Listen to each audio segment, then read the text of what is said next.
On considère ici cette famille-là de polynômes et on souhaite montrer qu'elle est libre. Pour cela, on démarre classiquement et visualisons un peu ces polynômes. Comme on ne voit rien de particulier sur ces polynômes-là, on va partir sur l'idée de créer un système linéaire en les lambda k. Pour cela, on évalue cette relation-là en x égale 0, puis on dérive cette relation-là et on la réévalue en x égale 0. On obtient cela, c'est-à-dire encore cela.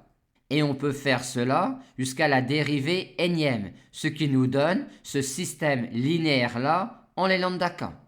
Mais cette quantité-là est en fait cette quantité-là pour les polynômes p de x égale 1, x, x2 jusqu'à x puissance n.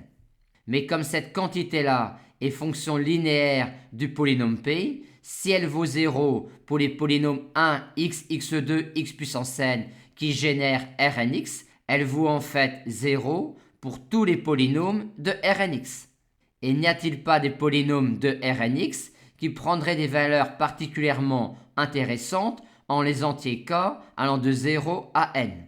La réponse est oui, il suffit de considérer la base de Lagrange L0, L1, L2, Ln de Rnx associée au n plus 1 réel distinct 0, 1, 2, 3 jusqu'à petit n. Et si on prend alors pour P le jème polynôme de cette base, cette relation-là nous donne que lambda j égale 0, vu que Lj évalué en k vaut 1 si k est égal à j et vaut 0 sinon.